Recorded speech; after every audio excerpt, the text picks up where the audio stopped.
So, today I want to talk about personal philosophy.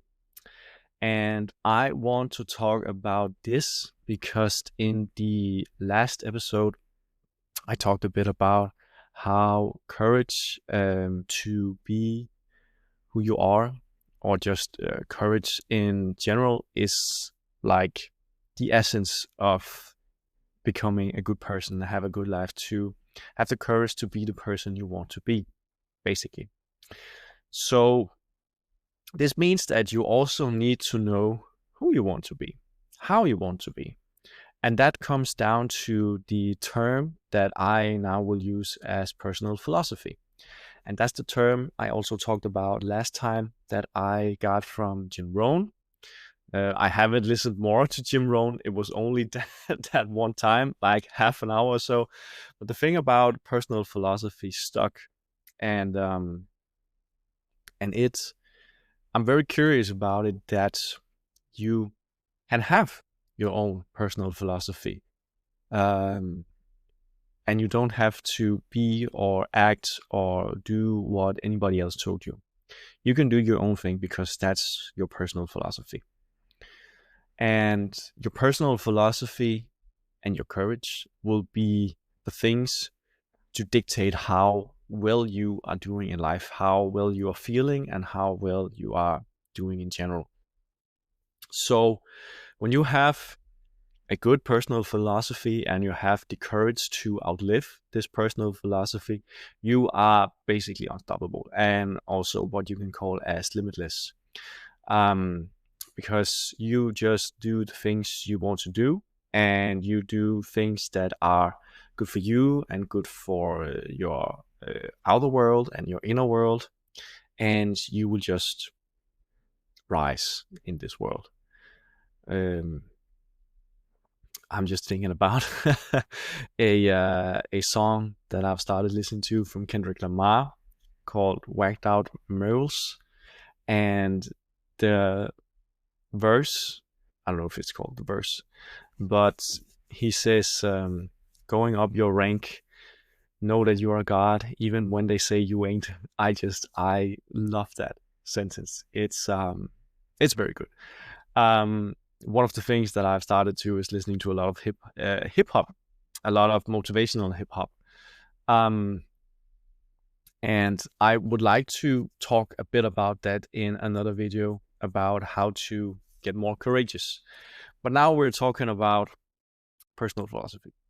So I've also taken this to me as a term because I have always, or not always, but a lot of the time, copied what others do and did, because I didn't have anything in myself that I just thought, oh, this is cool, this is what I do.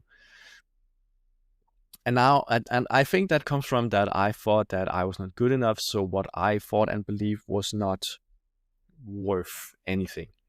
But now I know that I can be whoever I want to be, and that's good. That's good enough, and it's great. It's amazing. And I now have, um, I have a personal philosophy, and it's changing, not all the time, but often. In when I learn new things and when I read new things and discover new things, it changes and it grows. And when it grows, I grow as a person as well. So it's not fixed, but it's movable. So you have, the core values and such, and they grow when you learn new stuff. And also when you challenge it, challenge your personal philosophy and your core values. I mean, when you just learn new things, it grows. So my personal philosophy is quite large, if I should say so, because the last, I don't know, year, maybe 2 years, also during my concussion, I had a lot of thoughts about what I want to do and how I want to live. because I got this kind of reset or restart, as you can call it, where everything that I do, my old life, as you can say, was taken away from me because of the concussion. So I honestly kind of see it as a me before the concussion and after the concussion. And how I see it is that the me before the concussion was not able to handle the concussion symptoms and the concussion in general. So he broke. And the new me was created. The new me was created and was starting to be built upon after that. Because this new person was able to handle the concussion and get well from the concussion, which I am now. I am well. I might have issues in my body that cannot be fixed, but I am well. I am living a good and normal life, and I'm actually working harder than I would almost say anybody else, at least in my job, the people that I work with. I just found out 2 days ago that I have worked 200 hours for the past 30 days. And the people I have shown it to have been like, what? That's crazy. That's 50 hours a week. And I have worked a lot. I have worked too much, which is why there haven't been much time for this podcast. I mean, delayed episodes and not a lot of content and such. So that's why it's been delayed. But I'm sitting here now and I'm tired. I have worked. It's the 17th of February today. I have worked every day since the 1st of February. So I am almost going to have worked for 3 weeks straight without one day off. And that's not a lot of people that does that. Why? Both because, I mean, I had the chance to do it a month ago, and I was like, that might be a bit too much. And now it just happened by coincidence.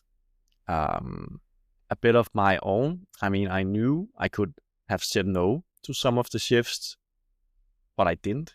And I was like, okay, now we're going to try it and see how it goes. And I mean, 4 days left. I'm feeling pretty good. There have been times where it have been rough, not gonna lie, and tough. And a lot of things that I haven't gotten to do outside of my work. And I've also lost touch with my detail orientation and my focus and things like that sometimes. But this weekend, I only had some 2 times 6-hour shift, which was not that rough. And I relaxed afterwards. I would have recorded this episode both the first day, then the second day, and now it's Monday, and I'm recording it now. But I felt that I had to relax, and it was good that I did, because now I'm ready. So I am working a lot. And that's one of my personal philosophies that I have taken into me for the past months or so. Let's just say for the past half a year.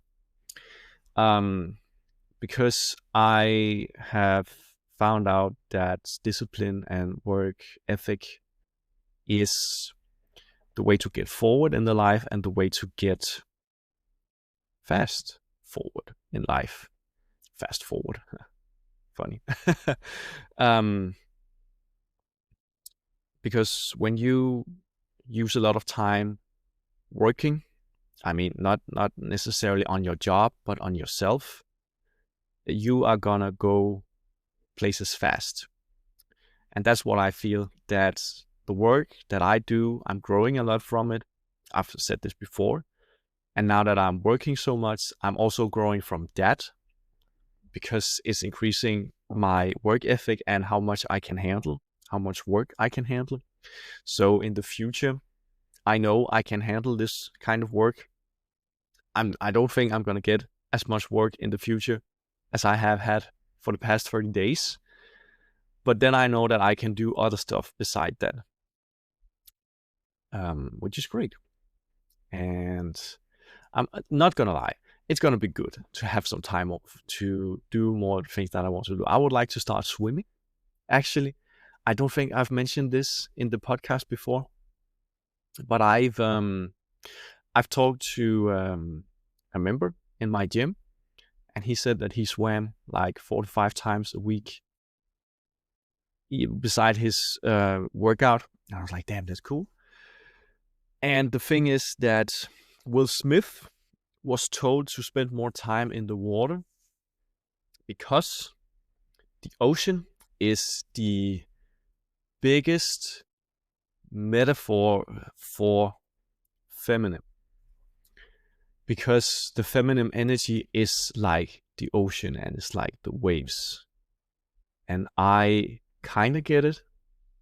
That it's not to be controlled and not to be tamed. It can be calm one moment and the next it can be vivid and wild.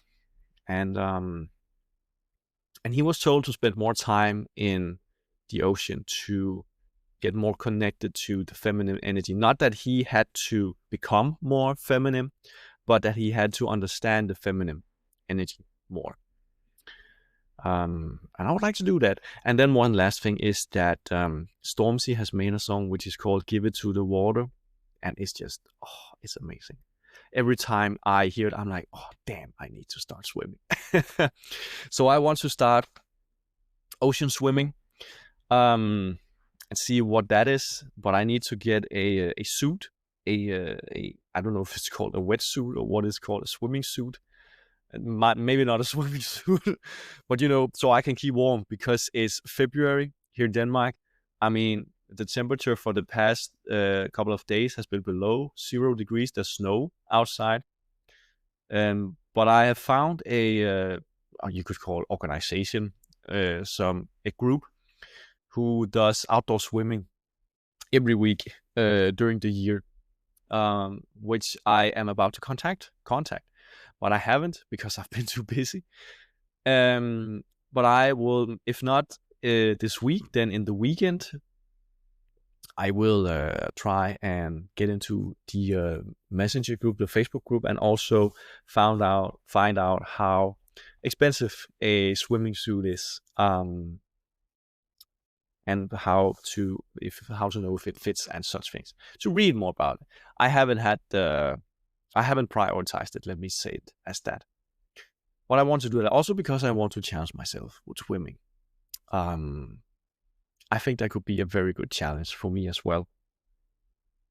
So also challenging yourself is a way to grow, to do things that you want to do, but kind of find challenging. That's a way to grow, to say, I've done this, I can do this. I mean, I know I said that outside things should not determine how you see yourself, but in some way they do. I hear it. I've started listening to a book about mental robustness from a Danish elite soldier in the Hunter Corps that we have here in Denmark.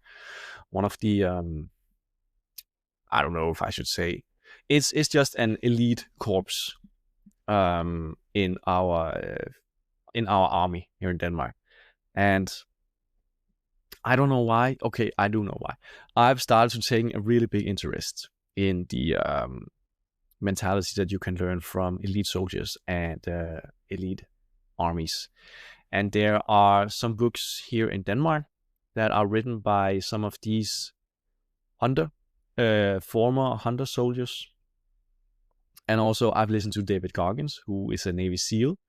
And I found some other books from a guy called Ant Middleton, who apparently also is an elite soldier just from the UK, I believe. I haven't looked that much into him, but I would like to read at least one of his books to see. I'm yawning, sorry. One of his books to see what he has to say, because they have a special kind of mentality, those in the elite soldier corpses, or in the elite army corpses. And I would like to know more about that. I think that's very interesting. One of my places to grow, because I would like to grow on every aspect. So I think that's a really great aspect. Also because he said that in the book that I am listening to right now, he says that courage grows, or maybe bravery. You're brave, and your courage. Your courage grows every time you challenge something you don't want to do but do it anyway, or something you're fearful of doing but do it anyway. And that makes you courageous in other aspects of your life, because it does not know the difference between where you got it compared to where you're using it.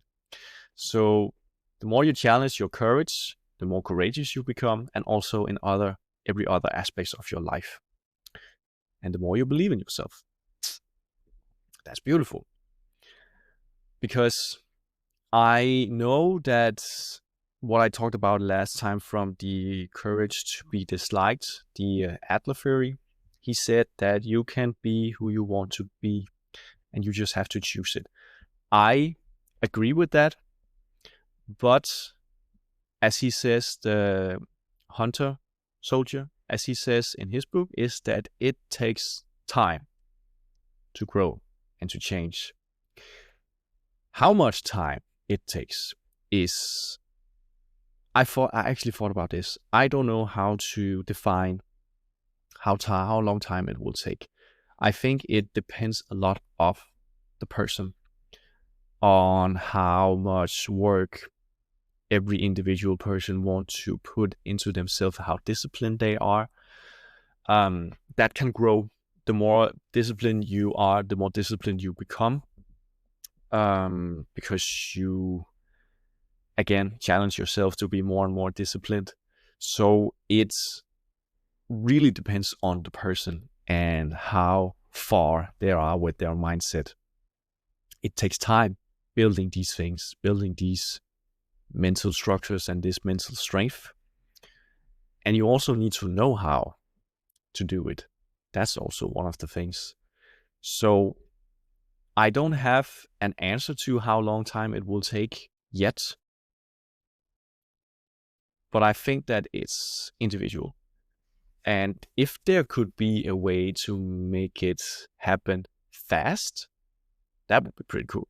I honestly think that it can happen fast, but it's not going to be easy. It's going to be tough, because the way that I would see it to happen fast is that you would have to make a radical change to your life, to the things you do and the things that you believe in. So it's a radical change first in your mentality that says, I want to change. And for me to change, I need to change the things I do. Change how you think and change the things you do. So I think I've talked about this before, that the things that you do in your outside world also affects your inner world, and vice versa. So the things that happens in your inner world also affects the things that you do in the outer world. So let's say that you don't know where to start. Well, the easiest way to start is to starting with your habits that you do outside of in your outside world. So quitting all the good, not all the good habits, quitting all the bad habits and start doing the good habits. I mean, just from one day to the other, just quit and start new things. That will be a big radical change. And after that, growth will happen fast. You start exercising regularly, you start eating healthy, you stop eating unhealthy, and you stop watching television, you stop watching, anything else. Stop playing video games, stop smoking, stop drinking. and you will see radical change in no time. Trust me. and But the thing is, this is super hard for many people, because a lot of people are used to doing all the things they do, and that gives them safety and security, and breaking that is very hard, because that will let you out into unknown territory, which you are scared of because it is unknown. But to grow, you have to be okay to change the unknown, not to change, to change into the unknown, in the faith of that it will be better on the other side. You can stay how you are, stay safe and stay secure, and just continue to do what you do. But if you're not happy doing what you do, you have to change, and it will be unknown because you have not done it before. But the first time you have done it, you will be like, okay, that was fine. And then just keep doing it. And you will fall, you will stumble, you will fail, but then you just have to get back up again. Back up on the horse. You will eat a candy bar. So what? Next day, new day, you will go back to eating carrots again.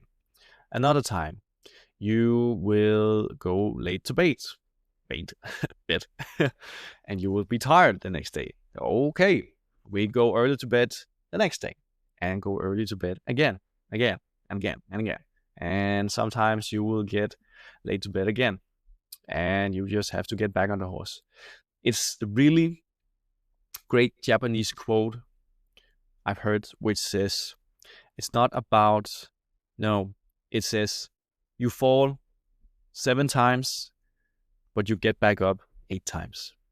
It's not about how many times you fail, how many times you fall.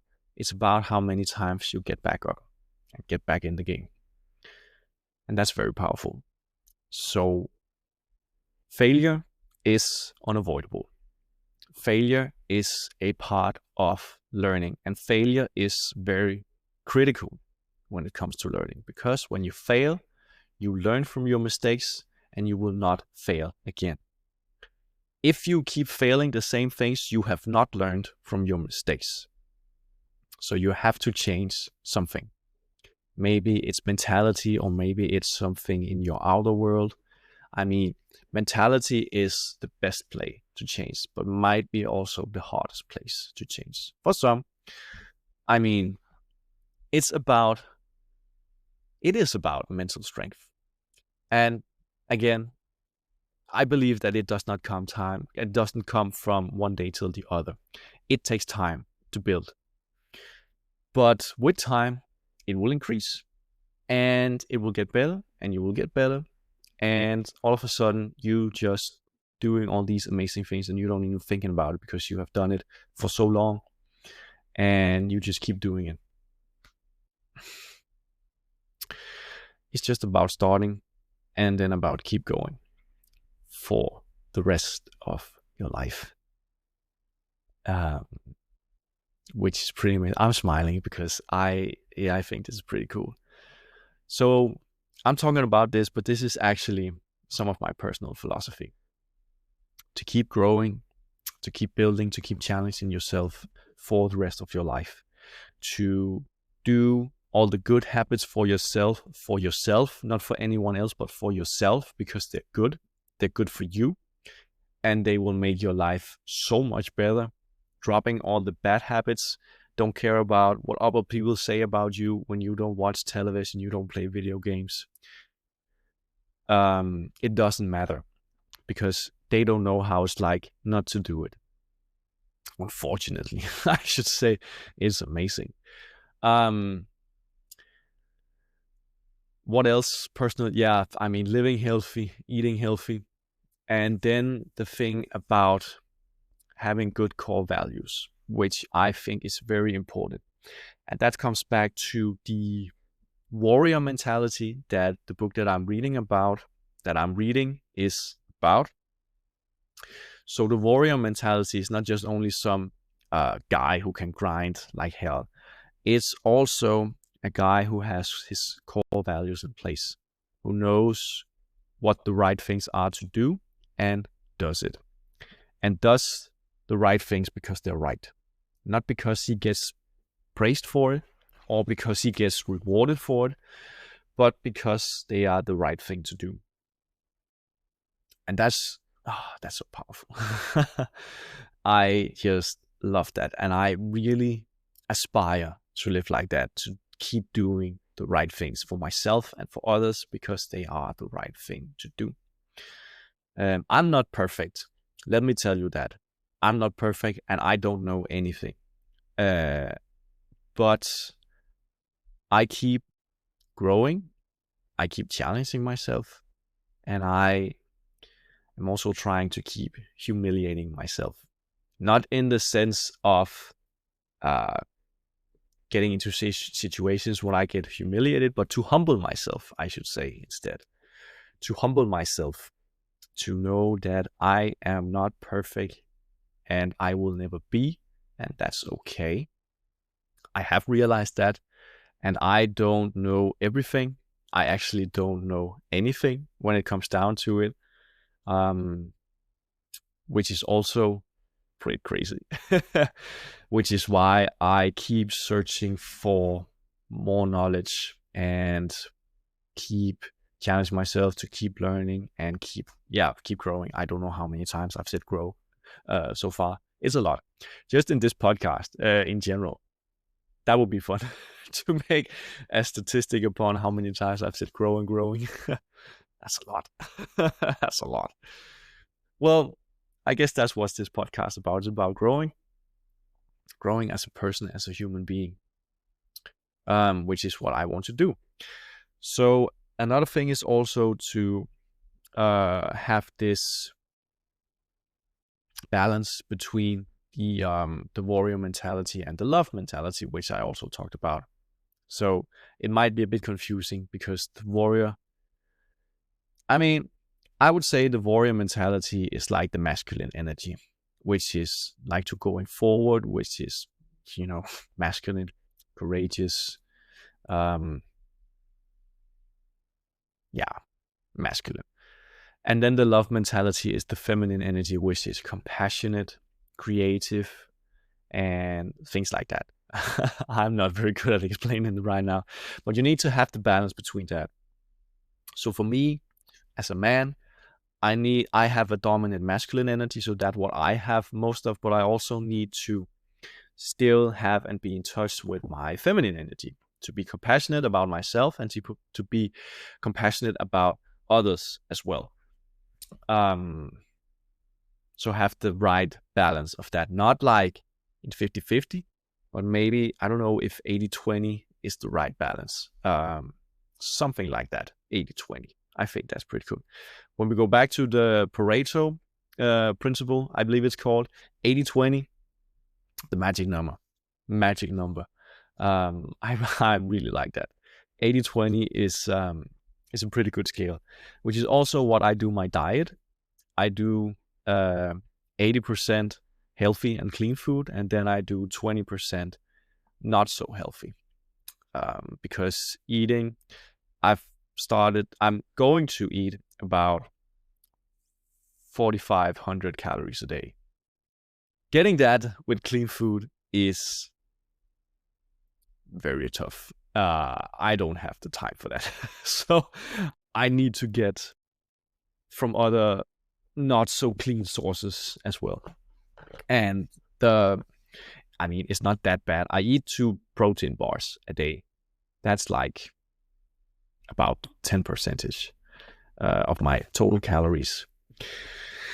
So it's not like I'm eating junk food or stuff like that. I'm not into that at all. But sometimes I do. And then I just get back up on the horse and just keep getting back to my clean foods and stuff and such. I can't speak. I'm tired. It's 5:30. And it's about to get dark, so the light is also, as you can see, very dark. So I would say that it really comes down to courage and personal philosophy, and courage would also be a part of the personal philosophy, how courageous you are and how courageous you want to be, and how much you challenge your courage, and a lot of other core values as well: humility, integrity, authenticity, honesty, there's not to be vulnerable, I guess you could say, to be open and such things. Just really good core values. You know what they are. To have those and to live for those instead of having shitty values with lying and being other things. I cannot being a prick or an asshole, so to say. That is not what I want to be. I want to be a good human being. And that's also pretty interesting because in the book, he also talks about where we come from, why we do a lot of the things we do because of evolution, about how Homo sapiens work, how we lived in the Stone Age. I think it's pretty interesting. And I'd like to dive more into that in other books. But that's going to be another time. Right now, I am diving into the mentality of elite soldiers. I think that's very interesting at the moment. And I am, just exploring that more. So I think that will be it for this video. I hope you get the idea that personal philosophy is very important. It's what determines what you will achieve in life, and it's not fixed. You can change it if you want to, and compared to how much work you want to put into it, you can change dramatically, and you can change not at all. It all depends on you, and everyone is able to change. I do believe that everybody is able to change, so you can too. If I could, you can. You don't know how I was back then, but I was very insecure, not very courageous, and not believing a lot of myself, hating myself and hating my life because I didn't know what to do and such. But I feel so good now. I haven't felt better. I say that every time, but I just keep feeling better and better because I'm challenging myself. I'm growing, which is good. And I would like that for you too as well. Or I mean, what I would like for you is that you feel good about yourself, that you feel inspired and you have this power in yourself, in life, the power to live and the power to grow, as I have. I want that for you as well. So I really hope that this might be the change for you to do something about it. I hope that. And with that, I will say I'll see you in the next episode. Have a good day. Bye.